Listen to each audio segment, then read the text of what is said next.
breaking news and trending talk with Mike and McCarty. Mornings on 101.7 FM and 710 KEEL. Ooh.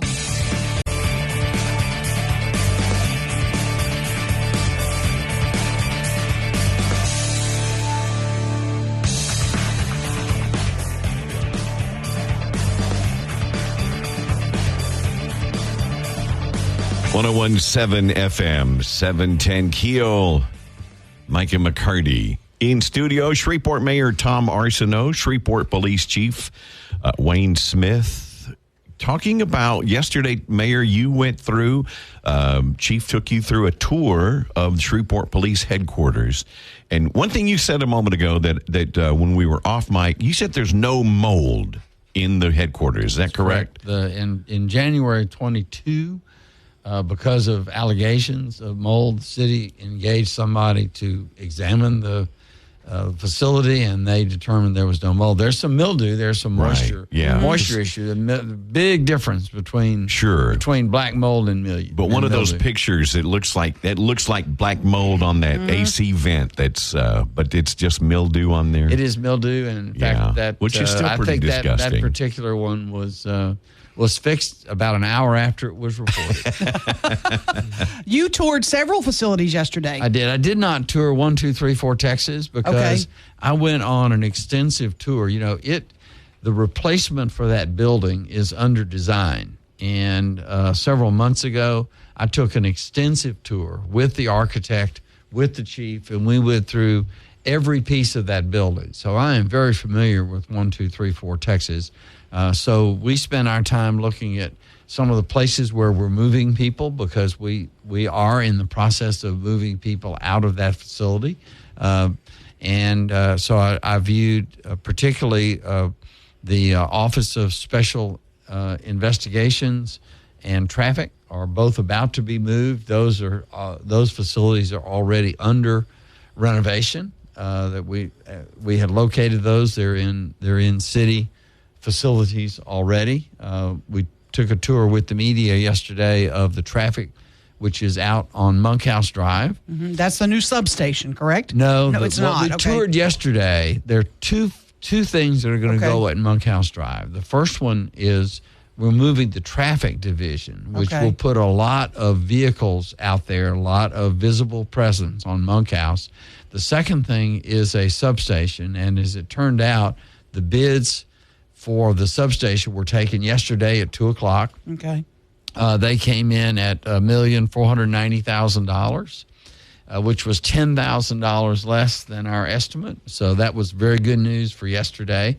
That is the one that's going to be built on Monkhouse, and there'll be an identical facility that hasn't yet been bid on North Market Street. Mm-hmm. That will be moving patrol division people. That's when we start moving. You have to remember that there are 472 police personnel bodies that are housed out of 1, 2, 3, 4 Texas Avenue. That is almost 25% of the total workforce of the city of Shreveport. So this is moving out of there is a massive issue, and we're moving as quickly as we can, but not as quickly as we'd like. Mm-hmm. Chief Wayne Smith, Grayson Butcher sent a letter to the mayor wanting to declare an emergency situation. What are some of the things that you would like to see addressed immediately at the headquarters? Well, when I got notified of the damage that everyone has seen and has talked about, I immediately reported that to building maintenance. A work crew came immediately and assessed the damage and determined that it was a seal on an awning over that doorway that had given way, that was allowing water to seep in, and the vinyl siding on the wall had peeled away, and that, some mildew was there. But within an hour, that repair was taken care of. So, moving forward, we're moving as expeditiously as we can to get our buildings built, to find additional locations. And I want to assure our people that work in that building every day that we got your best interest in mind we're giving out our best effort, and things are moving. Do the bathrooms work in the building? That was Do the bathrooms, are they functional? Are all of them functional? Or all of them are not. They're Some not. Okay. do work, yes, but all of them do not. Are you housed in that building still? Yes, I am. You are. I am. Are the conditions in your office anywhere near what other officers are working in? No, it's not. Not to that degree. There's deterioration throughout the entire building, even on my floor and in my area, but not as bad as it is in some other parts of the building. What has been moved to the SWEPCO building where y'all leased it for, is it $1 a year or whatever that great rent price you got? What's been moved there? Because I was under the impression some administration was moving in there. No, all we have is one pod there that used to be a bank on the corner, so it's just one big office. So the mounted patrol, who was already downtown in the 100 block of McNeil Street, that will become their headquarters. The downtown unit that works over the night, all night long, beginning in the middle of the week throughout the weekend, that will become their headquarters. So the horses are going to be kept in that bank building? No. They will be by there quite often to make deposits in the area if that is the case. Now look, the horses are I got to visit all the horses yesterday, so that was a good thing. I would love to be a mounted patrol officer. I think that would be awesome. What other sites did you visit? You'd have to get Clydesdales, though. I'm just telling you. Well, we have a Percheron. We have a Percheron. We have his name is Moose. Yeah, and he's a moose. He's underweight. He only weighs 1,800 pounds. Then maybe he could carry me. Yeah. He might. We started at the horse barn, and then we moved to. We went to Cross Lake Patrol. Now, where is the horse barn, by the way? The horse barn is in the 100 block of McNeil Street, right where McNeil Street is. There's a scrapyard that's near there, and it's actually on property that is owned by the Caddo Parish Commission, and they make it available to us. As I appreciate it, the actual buildings that were there were constructed with materials donated by the scrapyard and actually physically constructed by police officers. Oh wow! For the barns and that we went to. There are two facilities very important. The traffic facility, which hopefully will be finished before the end of October, and also the space for OSI, which I'm not going to disclose, but that we toured that space and it should be ready so that both of those should be able to move out of 1234 Texas before the end of the year, and we are currently looking for other places to house these people. I wish it was instant grits, but it's regular grits. It takes the full process. Is the address? You're not just showing off, right? Correct. That's 1234. I got you. 1234 Texas is Northwood. Is the James C. Gardner building. It's a historic building, right? And we are replacing it. Okay. And so we know we have to move everybody out. We're in the process of looking for places to move people out, but what we're trying to do is to make that move once and use bond funds for the temporary facilities. But the longer that we have to do that, the more bond funds we use, and that means there's less money available for the building itself. When we come back, we've got to talk about this, Mayor and Chief. We can't let our buildings get like this in the first place. We got to do a better job of maintaining them. Can we talk about that when we come back? Sure. Okay. We're going to take a quick break. Shreveport Mayor Tom Arsenault, Shreveport Police Chief Wayne Smith in studio, Mike and McCarty, 101.7 FM, 710KEEL.com. Sport. Let's get back to the show with Mike and McCarty on 101.7 FM and 710 KEEL. In studio, Shreveport Mayor Tom Arsenault, Shreveport Police Chief Wayne Smith joining us. And you had a question, and this is, that's been brought up over the years, and Fairgrounds Field is an example. We need to do a better job of maintaining the facilities that we have. When we do the new facility, we need to make sure that we allocate enough funding for maintenance over the years. And is that? I'm sure that's part of the planning, Mayor. Well, it is. We're going to build a new administration building. It'll be on the site of the old administration building. In fact, there'll be some restoration of the facade so that sweeping stairway and all that will be preserved. But most of what we know is that building will be demolished and new construction. The thing to remember, I want to make this clear: we do not. We recognize that there are police officers that are there, that are housed there, that are working in conditions that we consider to be unacceptable. We're working as fast as we can to move those officers to other locations, but it simply is not as easy or as simple as one would think, and we're working on those things. So we really appreciate the officers and their patience and tolerance for working under less than optimal conditions and in some cases under poor conditions. Chief, we're doing what we can to do something about it. But when you know something better is coming, it helps. Chief, do we have heating, air conditioning? How are those systems in that building? Because I hear complaints about, it was hot all summer, and now we're worried about winter. Is there going to be heat that's going to take care of the officers?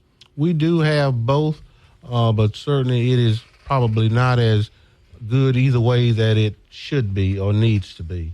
But we do have both. Is it repairable? I mean, are we to the point where the HVAC can be repaired, or is it kind of you're just putting Band-Aids on it at this point? We share a common central plant with City Court. But, air circulating generally is the biggest issue, not necessarily what you're getting into the building, is how you get it throughout the building. And public building does what they can to make that happen. Mm-hmm. Mayor, the letter you got from the 3 council members this week, did you know it was coming? Did they give you a heads up? Nope. And how surprised were you? And are you planning to try to declare an emergency? I doubt seriously that I'll declare an emergency, because there is not anything that declaring an emergency would give us as a tool that will help us address these problems any quicker. I respect the council members for bringing the issue more clearly to our attention. I understand their frustration. I share their frustration. But what we have to do is to move as methodically as we can to solve the problem, and we cannot solve the problem instantly. Chief, and I was thinking driving in, and I mentioned it to the mayor, but it's a better question for you. To move those folks out of that building, and I'm just thinking detectives, interview rooms alone have to have cameras, the double mirror thing y'all can watch. The whole IT stuff you'd have. We would spend a fortune to relocate, would we not? That is correct. And as we have looked at some places before, you got to really, really consider the work that we do. Some of the clientele, a large part of it that investigators would be bringing in, may not necessarily be the type of clientele that you would want to be around or want in your building. Mm-hmm. Also housed in our building. And you're talking about detectives, right? Yes. Just to give an example.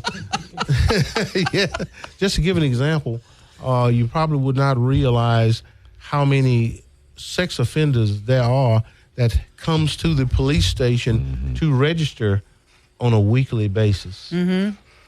And as I would talk more and more about the situation that people find themselves in, it will probably be frightening to you. And that's a good point. You may not necessarily that's a good point. Want all that. In a general office building where other ladies are working or whatever. Yeah, that's a good point. That's exactly. We're bringing in people that we are arresting, people that have committed offenses. Mm-hmm. The ABO office is located in our building, where anyone that serves, deals with alcohol, dances in a nightclub, just an array of stuff. Mm-hmm. There's a lot of public traffic that comes to our building. that may not just be the fit for everywhere. One last thing, Mayor, if you put your lawyer hat on for just a minute, I've gotten texts and messages from officers who work in the building who claim they're having health issues as a result of the building.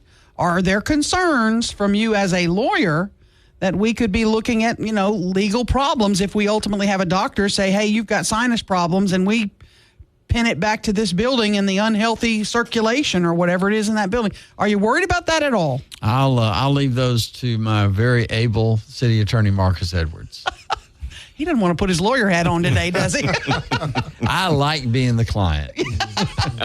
Well, I tell you this, I want to publicly thank the mayor for coming out, spending a field day with me yesterday, me having the mayor's full undivided attention all day to address my concerns, to show him police operations out in the field. That meant so much to me and the men and women of the Shreveport Police Department. Thank you, Mayor, so much for doing it. And the first of its kind. Never been done before. We got to wrap, but I want to have a moment of silence for the chief for the Cowboys. That would be welcome, because we haven't had many moments of silence for the Cowboys. There's been a lot of noise. Thank y'all for coming in. There was no Appreciate it. silence in the AT&T Stadium, I'll tell you that. 101.7 FM 710 KEEL, Mike and McCarty. Now more breaking news and trending talk with Mike and McCarty on 101.7 FM and 710 KEEL.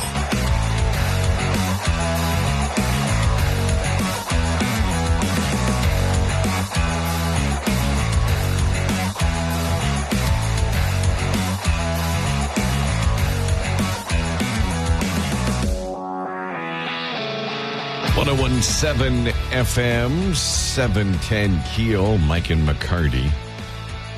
So apparently we've got more brewing in the Gulf. Is that what I'm seeing? Well, I haven't looked at that, do we? If you look at KEELnews.com, there's a tropical development going on in the Gulf. Oh, boy. Okay. It's that time of the year, I guess. Yeah. Is it going to be blowing up this way or east? Parillo cautions that it's still very early, plenty of uncertainty. Okay. So the models don't really show anything for us. Okay, good. That's a good thing. It's early, yeah. Still too early to projected path into the Gulf, or is it already in the Gulf? It's shooting up mostly toward the east part of the Gulf. Okay, toward the Florida Panhandle and all that. It's all good. Okay, good. Thank you. For us, anyway. It's amazing.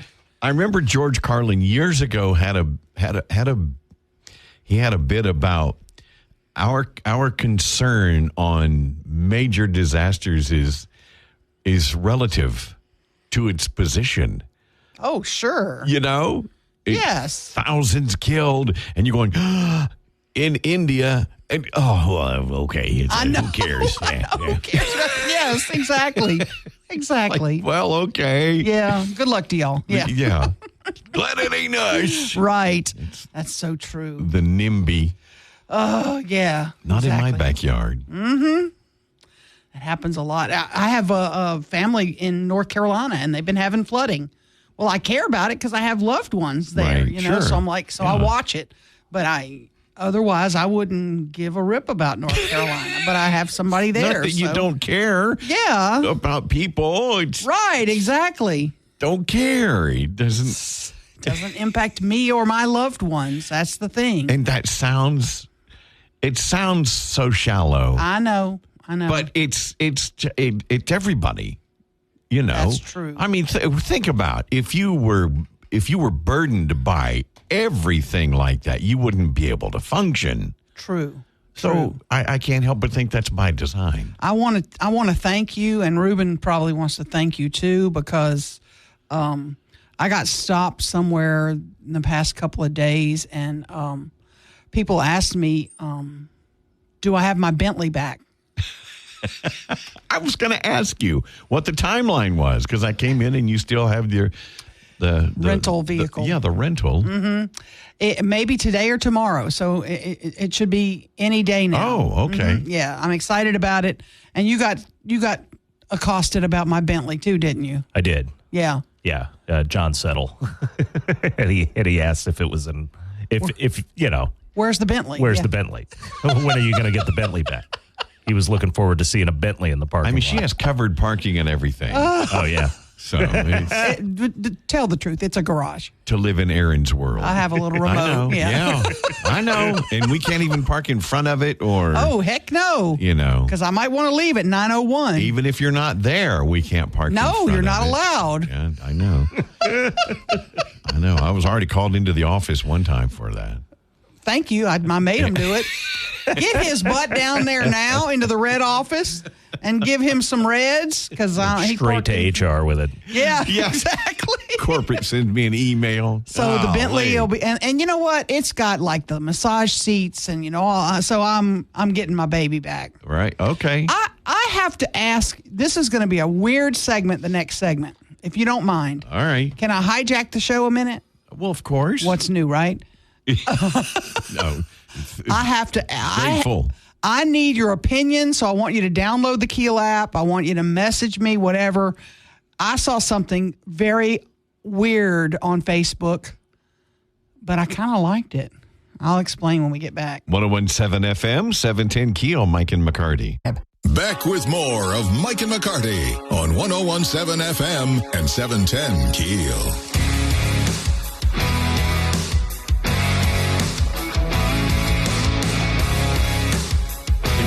Now that worries me.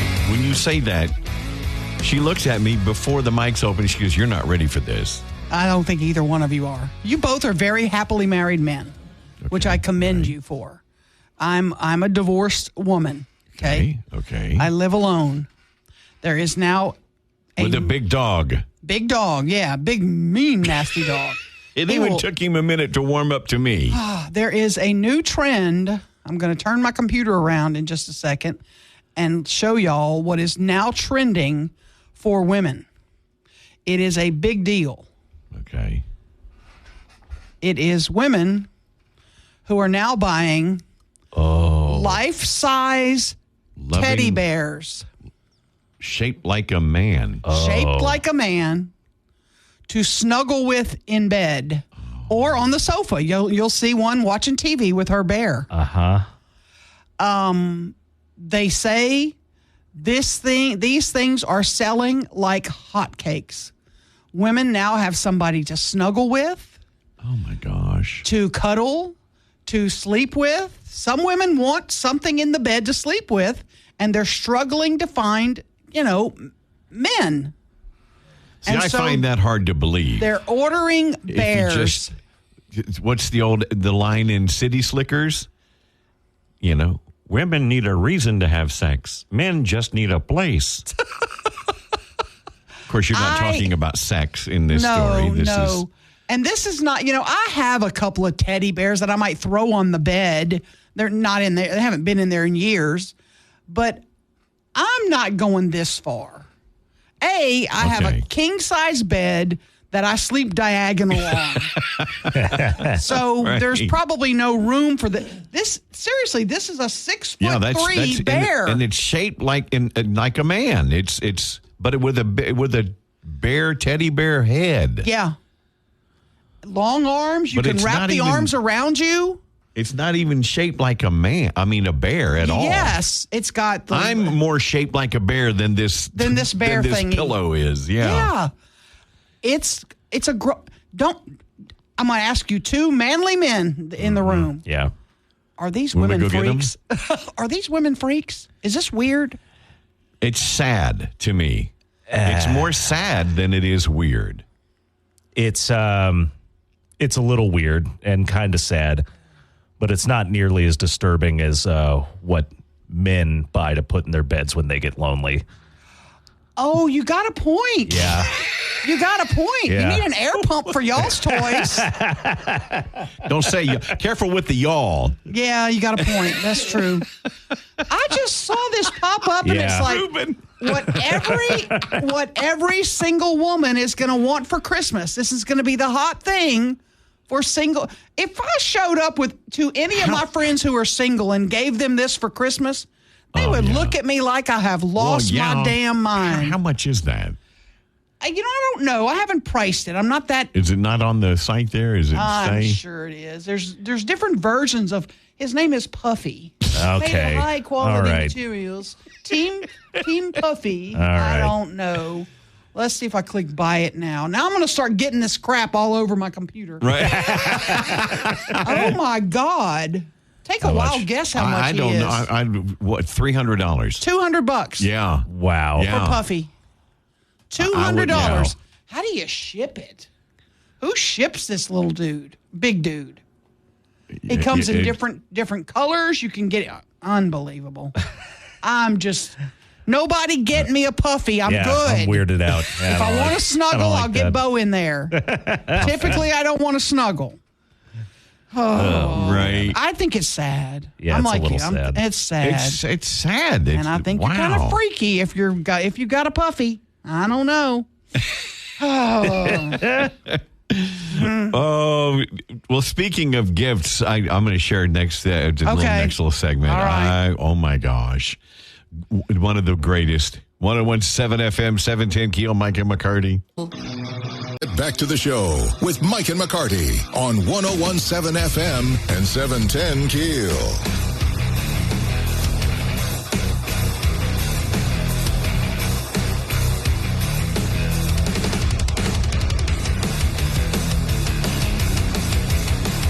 Well, my daughter gave me the best Christmas birthday present, Oh, absolutely. The Saints Cowboys tickets. Mm-hmm. She called me last minute last week and said, "You got to come to Dallas this weekend."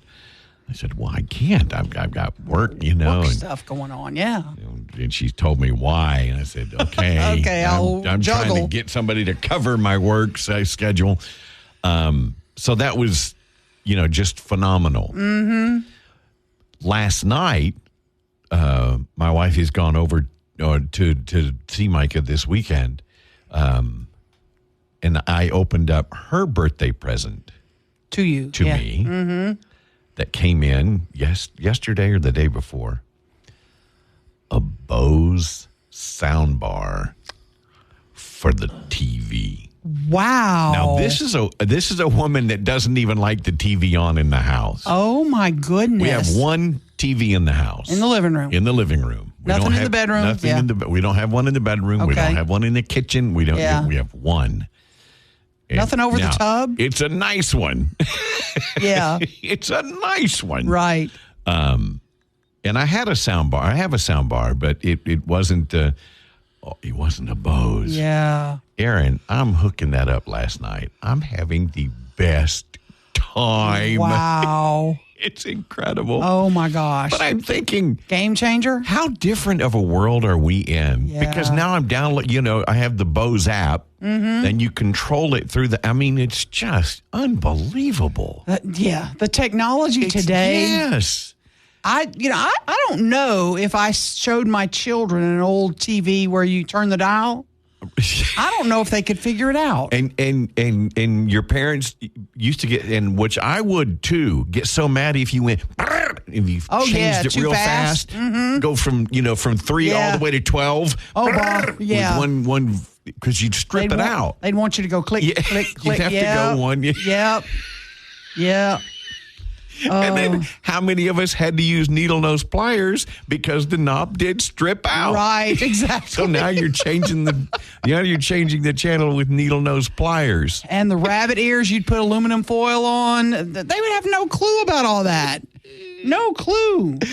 And now I'm hooking up a sound bar.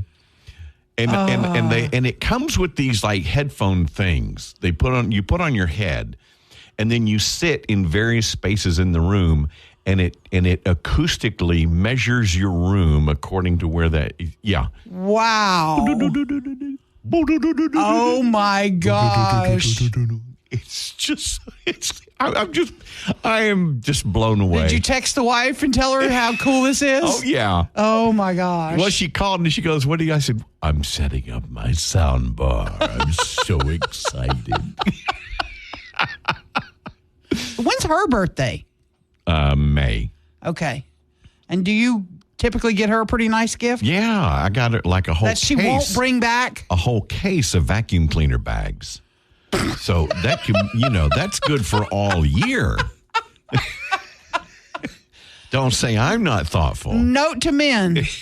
Don't ever buy your wife a vacuum cleaner for her birthday or Christmas. Now, bad idea. Look, I am going to say that's one thing. She does dishes, she does laundry, she works like I do, so we split duties. Vacuum cleaner does not fit her hand. Oh, it does not. Nope. That's all you. Wow. Well, that's good. And I'll give her that. Yeah. And she admits it. She goes, "Nope, there's not a vacuum cleaner made that fits my hand." That's funny. I like that. It's a good line. Yeah. Women, we need to use that line more often. So I need to get a good cleaning service. So yeah, exactly. Yeah. I'm glad you got your bows. That's cool. It's so cool. Oh. Mike and McCarty, 101.7 FM, 710 KEEL.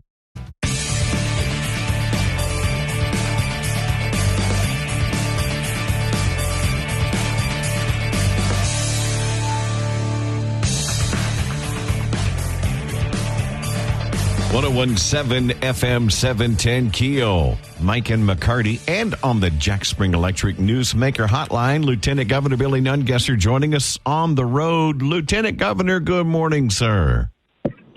Good morning, my friend. How you doing? Well, we are doing fantastic. You're about to have a long flight in front of you. You're on your way to India.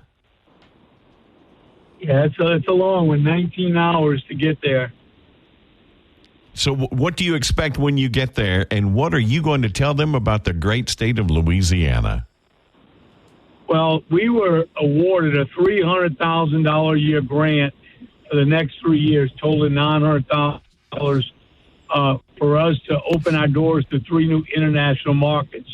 Earlier this year, we went to Italy and Spain, and India is the third country that we've been awarded this grant. So we'll be going over and visiting with the travel agents, the tour operators, travel writers, and tell them all the great things to see and do in Louisiana, the food, the music, the culture. And we've already seen success from those trips to Italy and Spain, and we're expecting the same out of India. When you travel, Billy Nungesser, what kind of entourage? You talk about you're bringing Louisiana food and all that. How big a crowd do you take with you? Well, I bring one staff person with me. We'll have 3 or 4 tourism from the tourism office, the head of tourism, Doug Bourgeois, and then we bring our partners. We offer to partner with all of the convention visitors down the state. On this trip, New Orleans, Lake Charles, and the Mississippi River Country tourism office will be accompanying us to sell all the great things each of those regions have to offer. So it's an opportunity to share many regions of the state in these foreign countries. And we know these foreign countries, when they come to America, they want to see more than just one city or town. They tend to want to get off the beaten path and see how Americans live. So it's a great opportunity for us to share many places in Louisiana, and they do stay longer and spend more money. So when we can get those foreign visitors to Louisiana, it has a great return on the investment. Now, when you visit a country like India, how many stops are on your trip? How many communities will you be visiting? Well, we'll go to 3 or 4 different cities and have several meetings in those cities with all the different officials and, like I said, tour operators. And then before we come home, we're going to take a side trip to Dubai. Several reasons for that. Meet with port officials there. There's a lot of trade goes through New Orleans with Dubai. But also, I want to look at what they did in building that port and all the land they built with dredges, something we ought to do more of here to save our coast. So I'm meeting with all those officials to learn how they did it so quickly, and also look at the economic opportunities for us to do business. I always try to reach out to every aspect to promote Louisiana, from film to economic development and, of course, tourism when we travel abroad. Billy Nungesser, India is pretty famous for their cuisine. Are you going to serve them a little Louisiana? What do you serve in India from Louisiana? I'm curious. I would think they would love the gumbo. Yeah. What's on the menu? Absolutely. Well, we'll bring all of our spices and show some great Louisiana dishes. And they like spicy food, so hopefully all our great spices and dishes here will fit right in. Now, will you be showcasing parts of Shreveport Bossier while you're there? Can you assure the folks that are listening to you here that we're going to be part of this mission to try to entice those folks to come here? Absolutely. We always promote our videos and our promotions are for every corner of the state. You know, I made that commitment when I first got elected. We don't go anywhere that we don't promote all of Louisiana.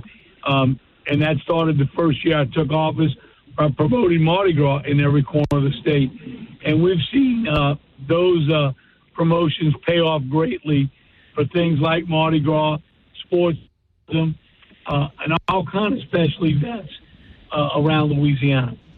Billy Nungesser, and we, of course, as we're approaching the fall, we've got some great events here in the Arklatex in Shreveport. Of course, the Red River Revel, a major arts and craft festival, and of course, the State Fair of Louisiana coming up. Are there any other events for the fall that you're focusing on for the state?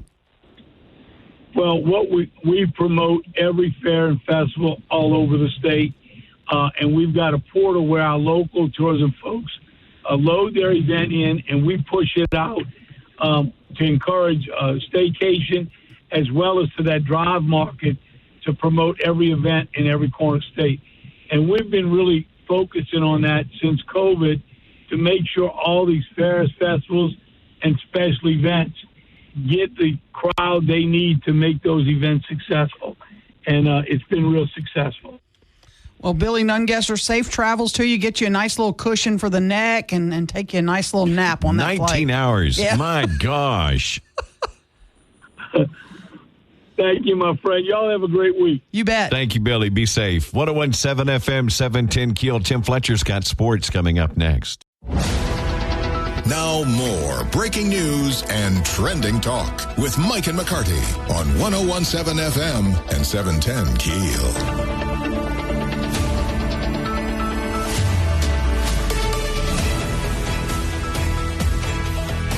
So well, I can understand why you've never heard of apples to apples. What It's is a that? game. Hold on. Is it like a card game of some sort? A commercial success reshaped by the field of party games, encouraging a group to offer creative or provocative answers to questions posed.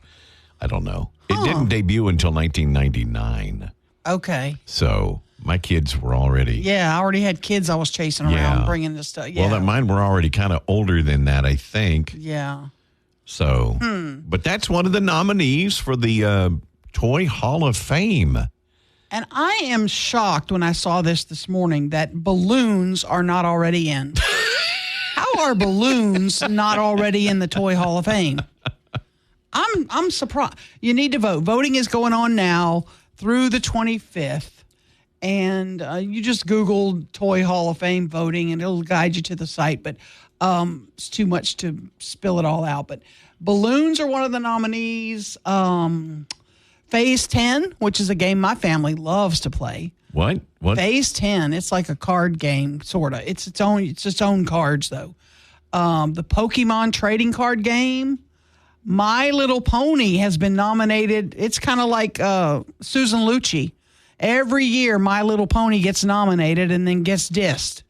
It's time for My Little Pony. And Transformer action figures. Ruben had a lot of My Little Ponies, didn't you, Ruben? I don't think he did. Yeah, man. I'm a brony, you know? That's what they are, aren't they?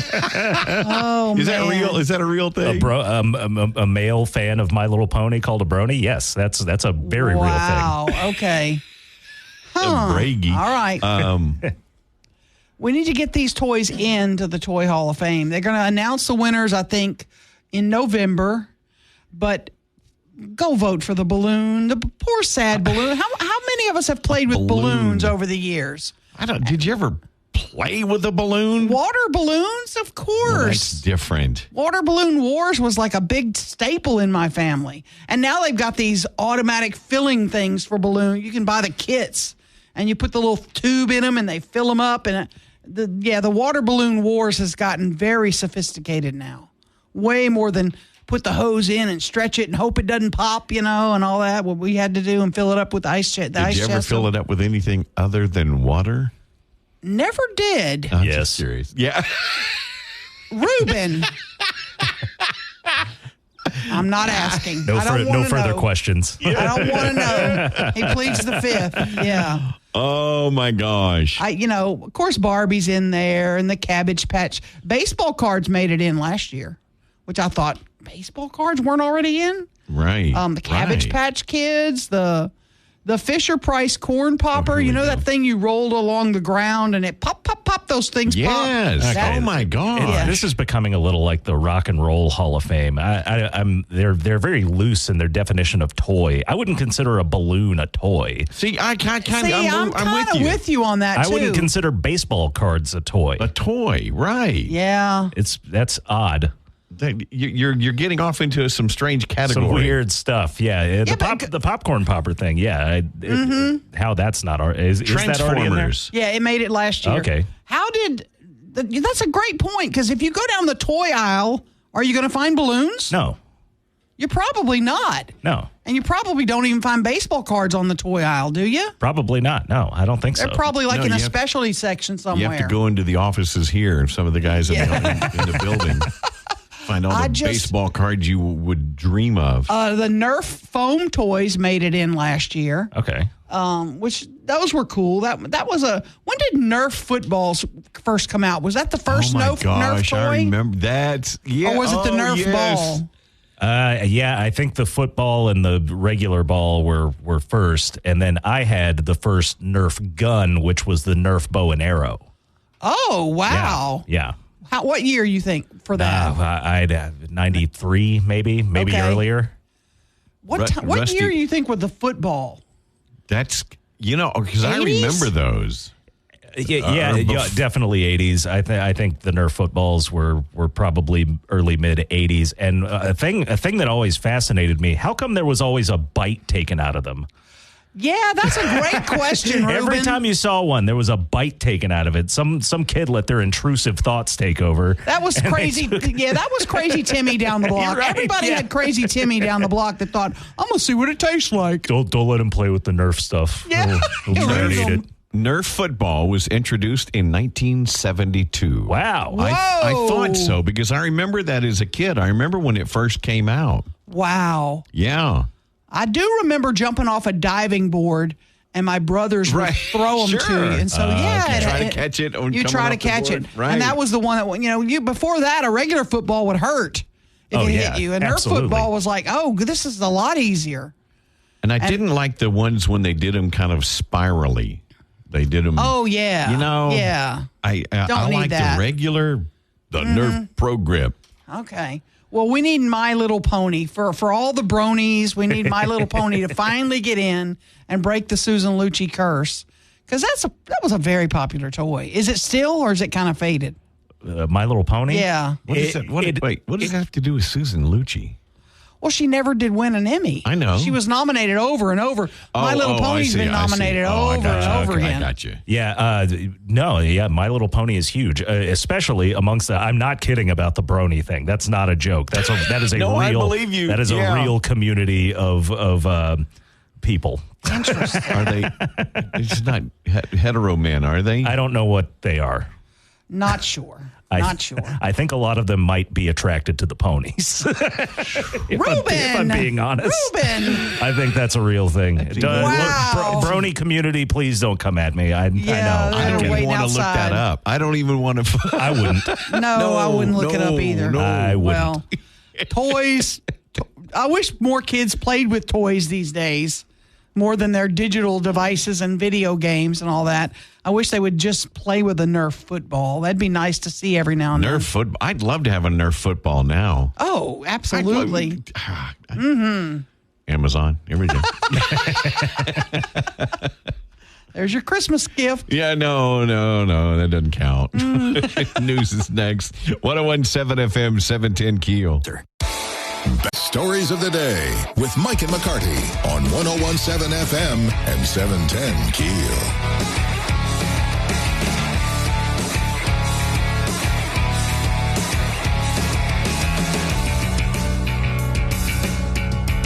I don't know if you heard this. Arizona Cardinals are backing up. What? There was a lady that went into the stadium, was going into the game, and she had on a red Make America Great Again hat. Mm-hmm. And she was told she could not enter the stadium. What? She had to throw her hat into the trash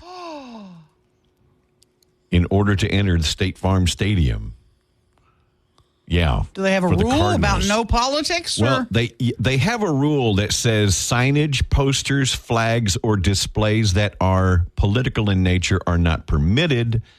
But the Cardinals now admit this did not apply in this instance. And they are, and this lady is a season ticket holder.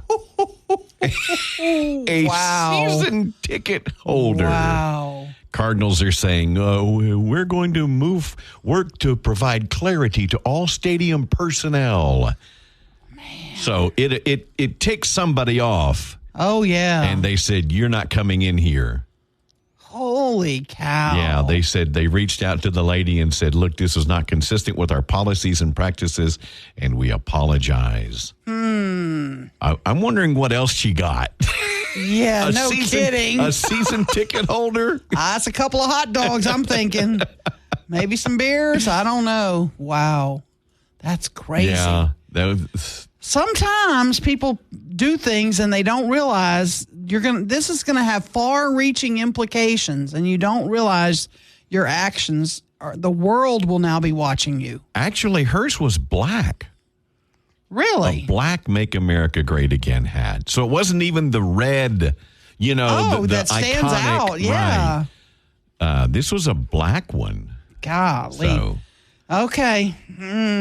Interesting. Oopsie daisy. Yeah. Oh, boy. And coming up here after the break, there was a girls field hockey team. Mm-hmm. Massachusetts. In Massachusetts. We'll talk about that next. Okay. Forfeiting a game. Mm-hmm. We'll talk about that. Mike and McCarty, 101.7 FM, 710 KEEL. Mike and McCarty on 101.7 FM and 710 KEEL.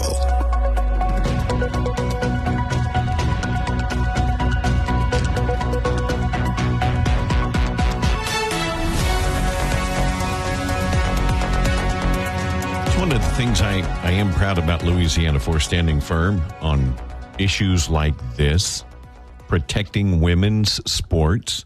Mm-hmm. It actually blows my mind, the opposition to this, because when you look at women's rights issues, you would think that would be, one of the critical issues that the left would want to fight for. Sure. Title IX was, that was a big deal for Democrats. Title IX was a huge issue. And they're totally destroying it. There's a high school field hockey team in Massachusetts that forfeited a game because the opposing team has a boy playing on the team. Mm-hmm. And what had happened was a year before that, one of the female players was injured when a ball that was hit by a boy smashed into her face. Oh. I mean, boys are just stronger than girls. Yep. Right. And you might ask, why are the boys on the girls' teams? Well, they don't have boys field hockey in Massachusetts, apparently. So the boys are allowed to play on the girls' teams. Kind of, it's a reverse Title IX thing. Exactly. You're not protecting women's sports now. No. And this team decided, instead of, they're not going to be able to win the championship now because they've had to forfeit a game. They decided it was for safety reasons. They weren't going to let their girls play against a boy. So does he have a locker in the women's locker room? Does he dress with the girls? Ooh, I don't know. I don't know. Obviously, he has to travel with them. He has to probably dress in a separate area, I would assume. I would hope so. Well, you would hope, but Aaron, look at what's happening. Yeah. That's very, very strange. Under the Equal Rights Amendment and Title IX, the ruling has been that Massachusetts boys can play on girls' teams if no boys' team exists in that sport. And the same rules apply to girls playing on boys' teams. Like, say there's no girls' football program, girls are allowed to play on boys' football teams. And some do. Some go try out, right, make the team. The only girl I've seen on a football team has been a kicker. Yeah, I haven't researched it, so I don't know. But they say there are many girls playing in boys' sports. You know, who knows? But this female player was hit in the face during a goal attempt made by a male athlete, and she lost 2 of her teeth. Oh, gosh. Yeah. Wow. And that could happen if a girl had slung it also, you know. Mm-hmm. I mean, so... Here's where I think we've gone astray here, because the Athletic Association in Massachusetts says students should be allowed to participate in any sport they choose, regardless of gender. So, sure, any sport, but unless it's a boy competing in girls' sports. How is that fair? How do you let a man swim against girls? That's, you know. Yeah. I don't understand it. I don't get it. Swim against the men. Yeah. Maybe you do some sort of field hockey program for the boys. I don't know. They say they can't afford to have all these sports. So they have certain sports for girls. Because obviously, and I know, let's pick LSU. LSU does not have men's soccer. Okay, they don't. But because of Title IX, they do have women's soccer. Okay. Because the men's football program, and there are men's sports that they don't have, so they have some of the women's sports to try to balance that out. But that's surprising they don't have men's soccer. They do not. And if a man wanted to go play soccer at LSU, could he now go play on the women's team? Would that be a violation? Would that be fought? I mean, at the collegiate level, are we going to have that now? Because there are a lot of schools that don't have a certain sport because they're trying to balance out the Title IX accessibility for women. What's going to happen? Well, my initial reaction would be no. You find a school that has men's soccer. And you go there. But what if you want to go to LSU? Well, then you go to LSU and you don't play soccer. What if you're an outstanding soccer player? Then you find a school that has soccer. You get a scholarship. I know. It's just, where does it end? When we start this in Massachusetts, where does it end? What's going to happen now? And I know people are going, well, you got to be fair. If you're going to be fair to girls, you got to be fair to boys too. But you're not being fair. You allow men to compete in women's sports, you're not being fair. That's an unfair advantage. That's the difference. It is absolutely an unfair advantage. Mm-hmm. And people need to realize that. They're obviously going to be able to hit that ball. Field hockey's a ball, right? They're going to obviously be able to hit that ball harder and faster because they're stronger. Right. So men swimming against women. Mm-hmm. Come on. Yep. Men on the soccer field against women. They're going to be faster. Men have heavier muscle mass. They have heavier bones. They're larger as a general rule. Yep. That's the way God made them. Exactly. And we're so straying from God's teachings these days. It's just mind-boggling. Well, it's every day we step further and further away from what God has been teaching us. And do you remember years ago? Closer to hell. There was a golfer who was physically handicapped, but he wanted to compete in the PGA. Do you remember that story? Oh, and they wouldn't let him ride in the golf cart. Right. I remember that. You had to follow the rules. Mm-hmm. You had to walk it. And he was, and I'm like, well, you know what? I'd love to play NFL football. Well, you're not really qualified. Well, no, I want to. So I'm allowed because I want to. Right. You have to hire me. Mm-hmm. Well, you can't kick a ball past 20 yards, or Well, exactly. No, but I want to be the place kicker. You can't finish the 40-yard dash. Yeah, we need you to run the 40-yard dash. You're on sidelines in Crocs, dude. Well, I want to be on I want to play NFL football. I love this team. What gives me the right because I want to. I know. And I feel bad for the boy because I don't know if that boy really said, I want to go play with the girls. Was there a grown-up that encouraged that? I would suspect that. I understand, but that's not the issue. I know. Again. It's happening, and so far, at least one girl's gotten hurt. Yeah. What's next? And look at the girls. I go back to that male collegiate swimmer, and okay, no, he's not going to punch some girl in the face, but girls are being crushed because they can't compete with men. Yeah, you just can't. No, they can't. But now their dreams that they've worked, like my daughter started swimming at a young age, worked hard all her life to get to a Division I school. Right. And now she, and now these daughters, they can't win in these competitions because they're competing against men. Ah, frustrating. 101.7 FM 710 KEEL, Mike and McCarty. Let's get back to the show with Mike and McCarty on 101.7 FM and 710 KEEL.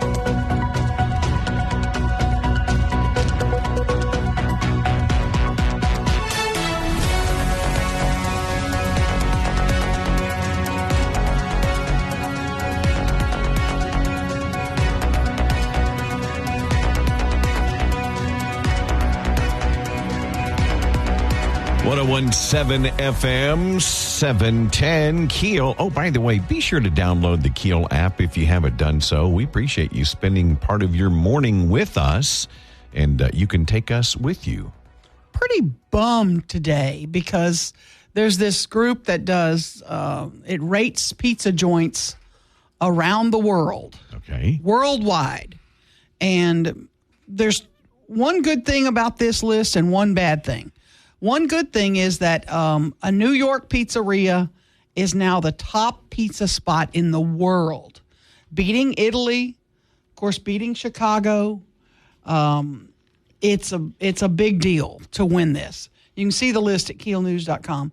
But there is nothing from Louisiana and only one in Texas. And it's called, and Ruben, you now have an assignment because you have a few days off. And you're going to make a trip to Dallas. And that restaurant is in Dallas. Oh, I want to see how you pronounce this. I know. It's called Partenope Ristorante. Oh, that's good. I'll remember that. Yeah. It's on Main Street in Dallas. And they have all kinds of crazy pizzas. Is that downtown? I think so. Yeah. I think so. It's a 1,600 block, so it's probably a little bit outside of downtown. But it's... to be on this prestigious list is pretty cool. So I'm excited for them. But I'm kind of astonished that it's the only one in Texas. I think there's one or two in California, only one in Chicago. We all hear that Chicago deep dish pizza is supposed to be supposed to be the best in the world. So Ruben has to go get a pizza at Partenope Ristorante in Dallas, and they have some weird ones, Ruben. They have the Elenushia. I love Elenushia. Yeah, it's got spicy you dated mozzarella. her in high school, didn't you? Yeah, I did. There's another one called the Salsiccia. Yeah, that. Yeah. That. They've got a Trifolata pizza. Jimmy's sausages. Yeah. Who's Jimmy? Jimmy's sauce. Who's Jimmy? I don't know. And the Calabrese. I'm saying that one I recognize. Okay, you got to go try one. It's probably going to cost an arm or a leg. I'm not sure, but it looks like it's pretty high dollar. Yeah. Saturday, me and Lauren may take a little day trip to Dallas, but it's still up in the air. Okay. So, if we do go, I'll get you to text me the name of the restaurant because I'm definitely not remembering that. Yeah, you won't. So you won't remember for sure. You're out tomorrow. I am out tomorrow, Monday, and Tuesday. What the hell? Who approved this? I know. Come on. Can we cancel it? We can't cancel it, can we? He's already got it all signed out. It's all signed out. So you're not going to be back until Wednesday of next week. Not back till Wednesday. So Mike's in charge. Hey, you're not allowed. You're not allowed. Stop that coughing down there. 7 FM, 710 KEEL.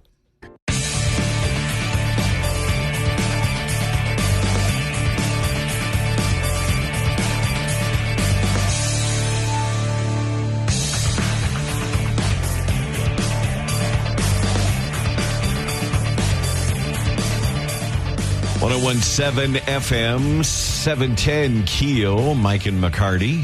Hard to imagine now when you look out the window. It's a beautiful morning, but apparently there's some a disturbance going on in the Gulf again. Richard Llewellyn with the Weather Channel joining us on the Jack Spring Electric Newsmaker Hotline. Richard, good morning. Good morning. How are you this morning? Well, we're doing well, but what can we expect out of this? As of yet, I'm assuming unnamed disturbance happening? Yeah, the Hurricane Center with their 8 o'clock advisory gave it a 40% chance of development over the next 7 days. But I'm going to be honest with you, I think this is going to be a beast next really? week. It looks like a monster on the maps. It really looks like a monster, and I think we are going to be dealing with a significant major hurricane hit somewhere on the Gulf Coast next week, especially probably by this time next week, the way things are looking, maybe even into next weekend. But everything that I've been looking at, most all of the models show gigantic hurricane in the Gulf of Mexico next week. And it makes me really nervous to see what I'm seeing right now on the maps. It stretches from Cancun all the way over Cuba. Am I right?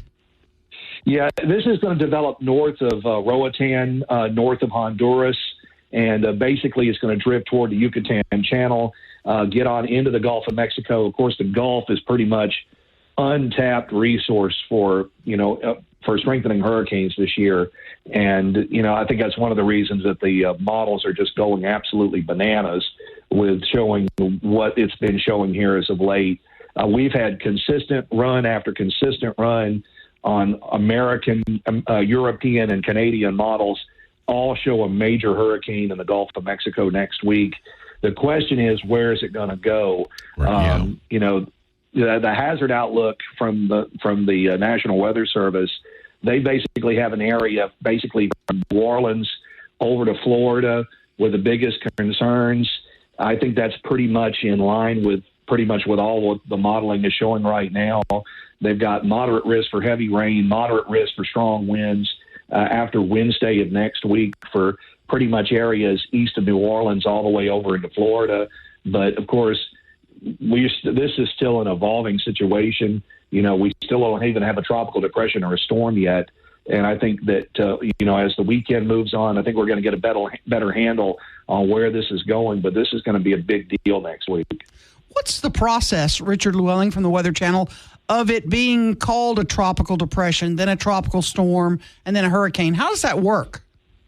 Well, you usually have to have, low pressure develop, and you have to be able to get, winds to a certain category. Once you get them up above 39 miles per hour, you're at a tropical storm, and then you get, above 74, you're a hurricane. And then, of course, it goes exponentially up from there, in categories, get winds over 111, you get to a major hurricane, which would be a category 3, and, everything that we're looking at just kind of talks about that as, what we're going to be looking at next week.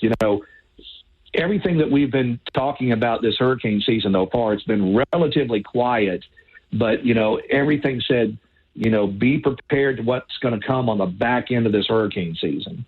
And I think that's what we're getting ready to see what's going to happen, because not only is this going to be a concern, but there could also be a concern further up the road for the Mid-Atlantic and Northeast with another developing system that could be lurking offshore between Bermuda and the East Coast. And I think that the back half of the season is going to be the thing to watch here as we move on through the next few weeks as things really start to take off in regards to development. So what is hurricane season? When does it end? The end of November. November 30th is the last day. But we've had seasons where we've had development even into December. I think about 2005, that's an example of where we had some development in December. It can happen. Usually the peak of the season usually runs from about the 10th of September through about the third week of October. So we're right in the peak time of the hurricane season right now. So the next 4 weeks is going to be the big storyteller on exactly what type of season this is going to turn out to be. And it only takes one major hurricane to really cause, billions and billions of dollars of damage. And this could easily become that as we look on out into the future. I'm looking at our forecast. We're looking at upper 90s today, Richard, and then looks like 90s through the first of next week, and then we're looking at does that wrap up the 90s for us? I think we're going to wrap things up with the 90s next week. There is a cool front that's going to come in on Tuesday, and of course that's going to have an influential role on exactly where the storm or the hurricane will go, next week. If this cool front comes down and brings in the cooler temperatures, it may save Texas and Louisiana from a major hurricane hit.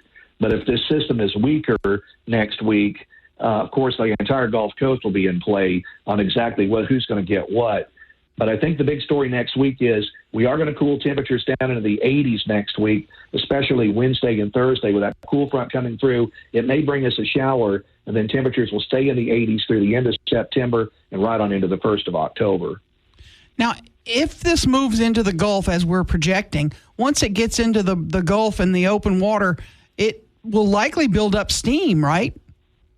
It'll rapidly intensify. There's, the conditions in the Gulf of Mexico right now are near perfect for, rapid intensification of a hurricane.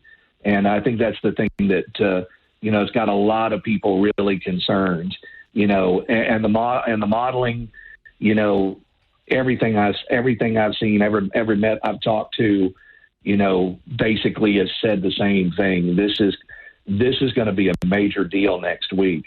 We just hope it's not going to be a major metropolitan area that's going to be impacted, but somebody's going to be dealing with a nasty blow next week, no doubt. And lots of rain, expected high winds. That's kind of what comes with it, right?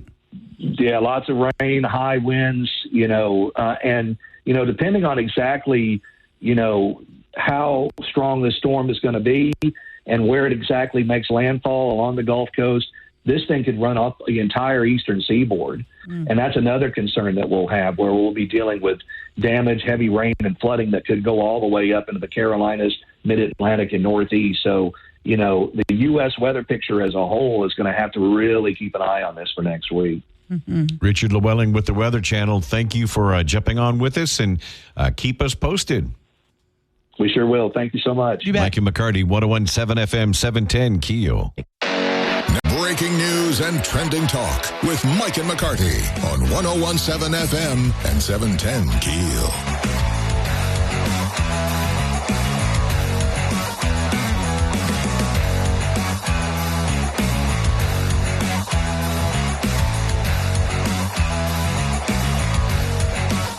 By the way, we were talking about the girls' field hockey team that forfeited because the other team had a boy playing. Somebody messaged us on the Shreveport Security Systems message board that says, wasn't there a girl that played wide receiver for Northwood? Okay. Northwood Falcons. I don't know. I think we do allow it, though. We do allow it in Louisiana if girls want to play football and they can make the team. They're allowed because there's no girls football. So I just worry that they're going to get hurt. I mean, I really do. Do the boys take it easier on them? Wide receiver, they're going to get hit. You're going to get popped big time. And I wonder if the boys take it easier because you're about to hit a girl. And if you knock her out, you're the boy who knocked her out. Well, exactly. You're the boy who hurt her. I think I told you about the time my son, he wrestled for Airline.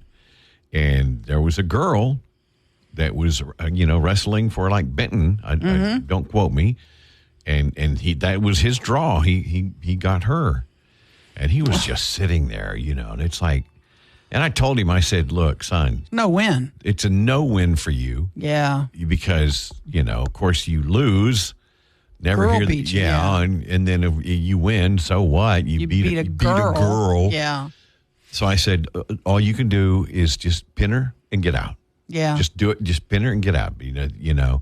Which is what he did, but he was just mortified. He didn't want to grapple with a girl. And wrestling, I find that interesting because wrestling holds are coming across your private areas. Well, and you're grabbing. Yes. How are they allowing that?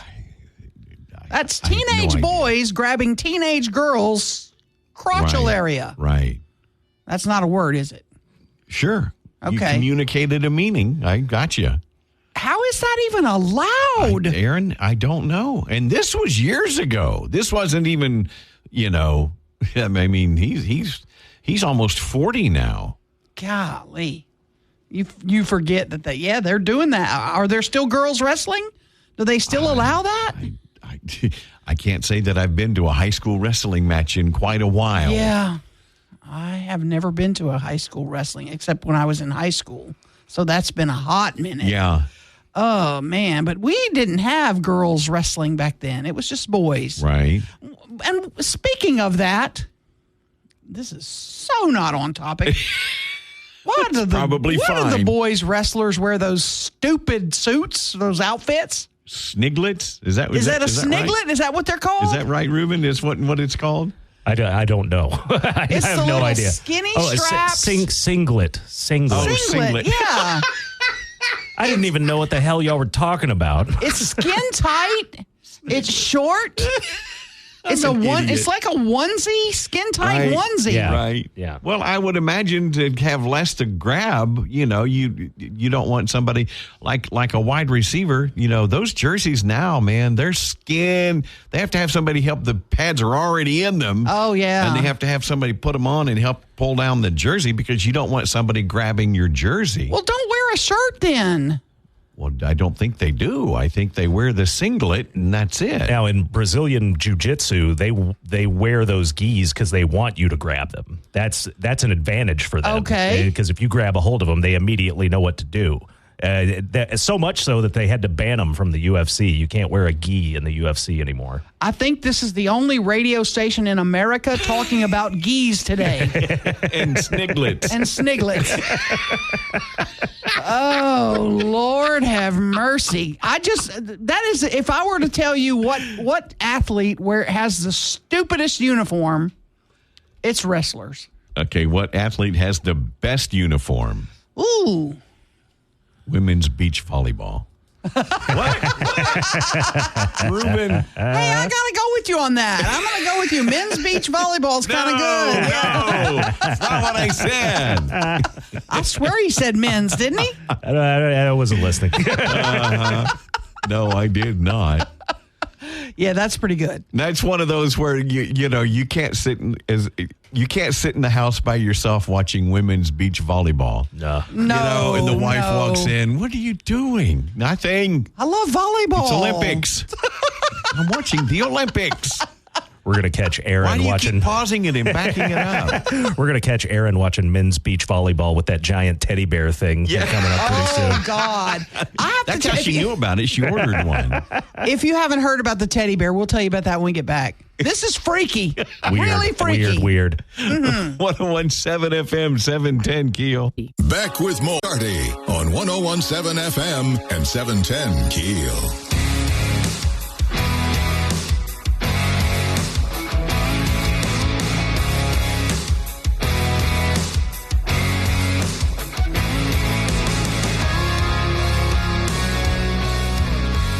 Well, I want to know how you came across this. You were ordering these, weren't you? No, I was not ordering. This popped up on my feed. And that's why I say I'm angry at the things that are showing up on my feed these days because it's medications. What feed? My Facebook feed. Okay. Or if I'm playing a game on my phone, I'm getting feeds for medication, weight loss, things for single women. That's why Puffy popped up. And if you don't know who Puffy is, this is this new, all the rage. It's a monstrosity of a stuffed teddy bear that has the shape of a man. It looks like a 6'3" man. Looks like a man lying in your bed. Yes. Yes. It's got a teddy bear face. It's a teddy bear head. Mm-hmm. And you see all the marketing for this. Women are cuddling up with him. Single women are now deciding if they want a significant other to snuggle with, they're buying these larger-than-life teddy bears called Puffies to snuggle with them. They're now watching TV in their lazy boy with Puffy sitting right beside them, and they're snuggling him. They're laying down with their legs wrapped around Puffy, cuddling him in bed. This is not a talking animal. This is a silent, cuddly teddy bear that women are now buying at the price tag of just the bare minimum model of $200. What are the options? Well, I guess you can buy certain clothes to fit him. Oh, okay. There's no anatomical stuff on this puppy, just FYI. Right. It's just a form of a 6-foot man laying with his arms to his side, laying down. It's really disturbing, quite frankly. It's like snuggling a corpse. That's really... That's what I was saying. Yeah, Thank you. Yeah, it's weird. That's what's disturbing about it. It's weird, and I said this before. It's weird, but it's not as weird as what lonely men cuddle up with in their bed. Oh, yeah. Y'all got to blow y'all's up. That's the problem. I just find it's sad. Well, actually, they're far more advanced now. Oh, are they? Okay. Have you seen these? Oh, I wonder how you know about them. Japan. Well, again, you can't avoid it. You can't avoid this crap. I mean, it's on Fox News or whatever. I'm just mystified. I have a king-size bed. I do too. I lay diagonal across my bed. If I want to snuggle, I'll get Bo in there for a time or two. Not every night. Every now and then he'll come in there and we'll snuggle. Most of the time, I don't want anything around me. Right. My Boston Terrier Tiger used to drive me crazy because he always slept in the bed with me. But he would get up throughout the night and he would make 8 circles. 8 circles, 10 circles. Before he could lie down. And then he'd lie back down. Right. 2 hours later, 8 more circles. My basset hound, Opie, used to do that. Oh. You know what? Send me the link. I just had an idea. I'm going to get a puppy, and I'm going to use it to sneak into my friends' houses and, lay them up in their beds. So I'm going to need one. I'm going to need the link. So shoot me that link. Maybe we'll get an endorsement deal. Oh, Maybe I never can mind. get an endorsement deal with Puppy. $200. $200 for a teddy bear, for a man-sized teddy bear? No. Yeah. No, thank you. Well, it's not even really a teddy bear. It looks like a man with a teddy bear head. Yeah. With shoes and, Yes.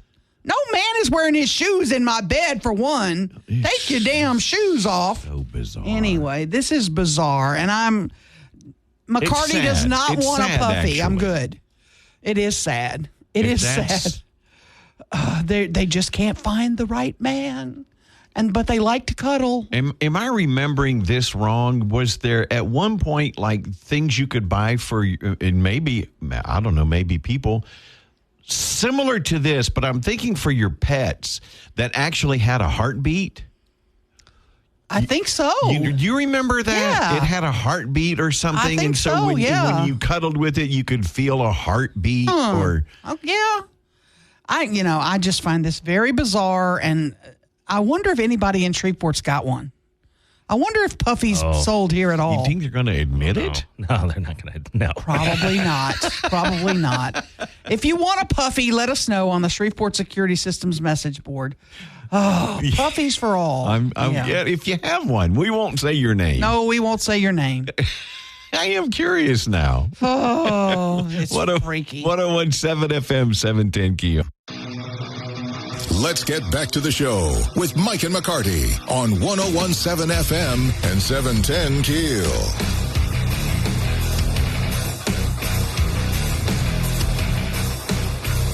I saw a story that kind of took me back just a little bit and taken aback, if you will. Mm-hmm. Do you realize the construction on I-20 has already been going on for a year? I saw that. That is incredible. A year. 1 year. It just flies by. And it seems like, I'm actually now seeing pavement. Mm-hmm. On the section, like when you get past over the curve as you're going through Bossier from like past Diamond Jacks, and then the curve where you're heading eastbound. In that inside there is pavement now. It's exciting. So they've changed lanes too that they're working on. Like if it was the inside lane before, now it's the outside lane. So there's still another year. What does it say on there? Well, that's next year sometime, I think. Yeah. Project enters its second year. They remain focused on completing the work on schedule. Completion date late 2025. So still so another late next year, yeah. another solid year. Let me ask you a question, because I saw this again on social media that somebody was putting up that it looks like state police have stopped writing tickets to big trucks. I don't think that's true. I saw them up there last week writing a ticket. Oh, really? Good. Just because you see one truck sneak through doesn't mean they've stopped writing tickets. They're still up there. But, yeah, there are some trucks that sneak through. I've seen them, too. Well, when we leave here and head eastbound on I-20, we're always, trucks, and they should be exiting right there past us and getting on the 220. Yep. As my sister says. But a lot of them just go straight on through. Now, some of them are going to I-49. I get that. And if you're getting on 49 to go south, I'll let that go. Which is fine. Or maybe they're getting on Uri Drive. Who knows? But if they're going around the city, they need to be exiting on 220. And I saw one coming the other way, like coming from Ruston into Bossier. And he passed 220 and realized he was in the zone and pulled over on the side of the road. I'm like, what are you going to do? Right, yeah. Are you going to now back up? Where are you going now? Where are you going now? You just missed. So I thought perhaps maybe he would exit at Industrial, and then try to make that 1 or 2 miles, because he missed his exit. He obviously missed his exit and realized it. Right. And then was trying to figure out, how do I get out of here without getting a ticket? So I'm hoping he got off at Industrial and went over and got back. You can't get off on Industrial now. Oh, you can't? That exit's closed. Oh. They've torn the whole exit up. They're redoing entrance and exit ramps and everything. Man. And that's one that's closed. Well, he was in Dippity Doo-Doo then. Oh, yeah. Oberlin Road is closed. Okay. Can you get off at Airline? You can still at Airline, Maybe yes. he made it to Airline and then went, but boy, what a detour that would be. Yeah. If you got to get off on Airline and go all the way to 220 in an 18-wheeler. Yikes. I'd just come back on East Texas and get on 220. And do those it that barricades that they've got set up, which is why they don't want the trucks there, are so narrow. The lanes are so narrow. If you look on the overpasses, look at all the scrapes and the rubber on the curbs and people, the trucks there have been trucks that have gotten wedged there. Yeah, no doubt about it. And like what happened yesterday, when there's a wreck up on 220, it's a mess. Oh, yeah. Because the trucks got to go that way. They don't have an alternative.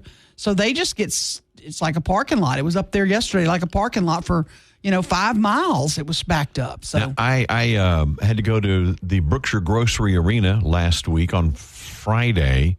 It was on Saturday. And I went over the Jimmy Davis Bridge because I was coming from that area. Am I seeing construction there? Have they started some clearing? They have. For the Jimmy Davis Bridge? They have. They've started some clearing. They're starting to get the process of putting the pilings in. We'll talk about that. 101.7 FM 710. Now more breaking news and trending talk with Mike and McCarty on 101.7 FM and 710 KEEL.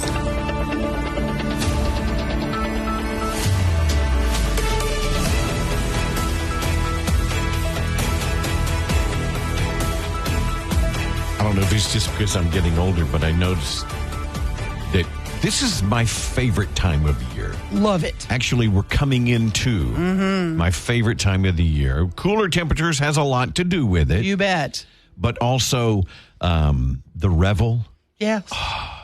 Dina and I remember going when we were dating, I think. I'm pretty sure. And it was like, 2 artist tents and a corn dog stand. Yes, And it was down on the riverfront, right in front of where the aquarium is now. Right. In the street. And so we've been going for forever. And the state fair, for me, I'm sorry. I still love the state. I'm sorry, not sorry. It's huge. I love the state fair. I have great memories. Revel memories myself, because my kids would go, if I got to the school and I picked them up during Revel and they both had green stars, they both were good that day, we went straight to the Revel. Every day, straight to the Revel. And they would go through that Brookshire Grocery with their shopping cart. They would get their faces painted. They would do it all. Yeah. Every day I took them down there if they both got green. If one of them didn't, Ooh, it was hell to pay with the brother. But anyway, most days they were great. So the Revel made my kids behave. State Fair's changing a few things this year, just giving you a little heads up. They got a new Midway operator. They have changed Midway operators from Crabtree that operated the Midway for about 10 years. They've now hired Tally Amusements, going to bring in some exciting new rides. They're also setting up this big LED lighting entranceway that's going to be like a grand entrance to the fair, which is kind of cool. Of course, free parking, but there's a new bag policy at the fair. If you bring bags onto the grounds, they must be clear vinyl bags that do not exceed 12 by 6 by 12. You need to know 1 gallon clear plastic freezer Ziploc bags will be allowed. Small clutch bags. I mean, you got to know this policy if you're planning to bring a bag onto the fairgrounds. So, big deal. I wish Chica was here. Doggone it. My son and I, we rode our bikes out one year and had the best time walking and people watching turkey legs. And we just had the best time. But it's the first time, Aaron, I ever saw, and I want Chica to explain to me, there were Mexican men. Okay, nicely dressed, nice jeans, fancy, nice shirts. I know where he's going with this. You know where I'm going with this? I know where you're going with this. The cowboy boots. Yeah, the boots. That curl, that the toes go all the way up like 4 or 5 feet. What? And they're walking with these, I've never seen anything like it. How did I miss that? So they have like a Latin day, I guess, at the fair every year. They have like a Latin day, and that's just how they dress up to go see the music and stuff. Now, the pointed boots, of course, they were never that pointed, but they came about to keep your feet in stirrups. Okay, I can see that. But then they just kept getting longer and longer, and the longer your boot, it was like a status symbol. Well, that's what I was thinking. It's a status thing, I would think. One year I was at the fair, and I saw a guy, again, they had to be about 3 feet, and they had rattlesnake heads on the tip of them. It was the coolest thing I'd ever seen. Yes, it was fascinating. I couldn't look away. And there was different men. Yeah. I'll have to show you a picture. It was incredible, but I love the fair. I'm looking forward to it. It's going to be big. Just note a few changes this year. Well, I hope the Wisconsin cheese will be back. Oh, sure. Okay. 101.7 FM, 710 KEEL.